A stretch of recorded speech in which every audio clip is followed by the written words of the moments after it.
What's up, guys? It's Jeremy here with the Moto G 3rd generation unboxing. Now this box is like really skinny and minimal, so I love that.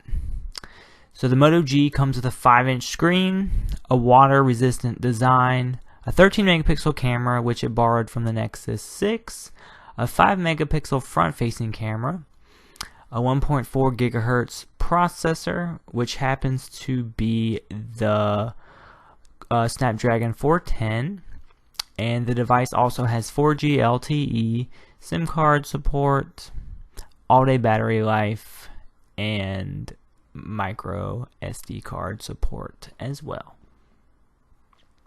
Now let's get into this box. Like I said, really simple design, not too much going on. It's not going to have like that Apple feel to it when we're unboxing it, which I kind of like. No need to waste precious environmental resources on a box.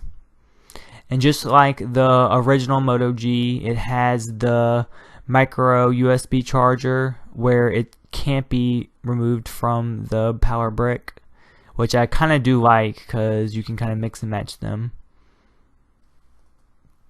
The only really important thing in this little booklet I noticed is talking about how to snap the back on. You basically want to, if you ever remove the back, make sure you snap it back around the camera and then also the outside. And everything else is just pretty much simple. This is pretty much stock Android, so if you've ever used a Nexus device or another Motorola device, you'll know what you're doing right away. And here's the back of the device. It has the same sticker. They're definitely covering all their bases so people can't be like, my phone got water damage, blah blah blah. So they're just making sure everyone knows how to put the back on the device.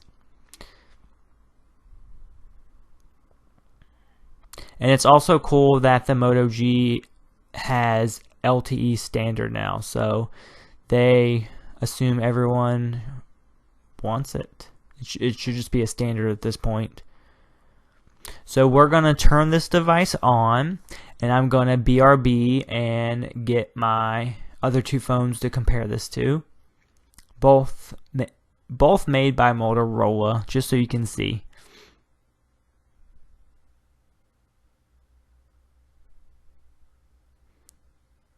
And it's really funny how the Moto G looks just like the Nexus 6 on the top and the sides. It has that kind of, I guess now, signature Motorola curve at the top and nothing on the left hand side, and then the micro USB slot at the bottom.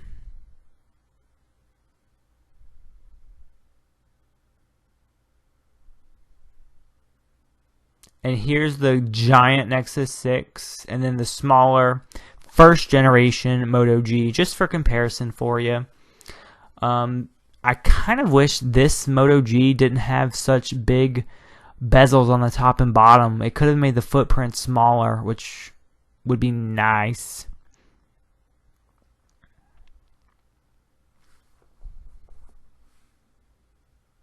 And just to show you, like the top again, it's so it's just funny how close it is to the Nexus 6. It looks just like it. It's got that same curve and everything, same color.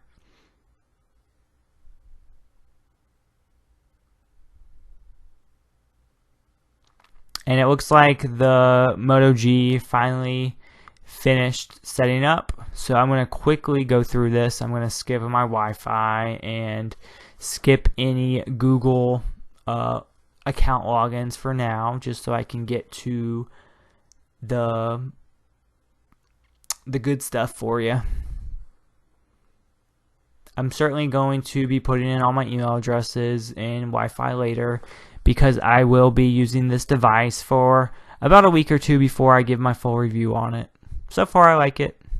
Very good device for less than $200.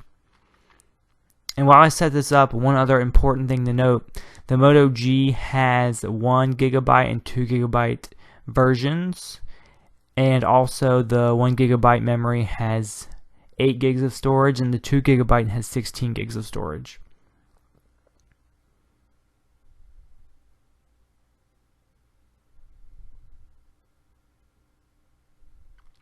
And let's just take a look at the back for a second.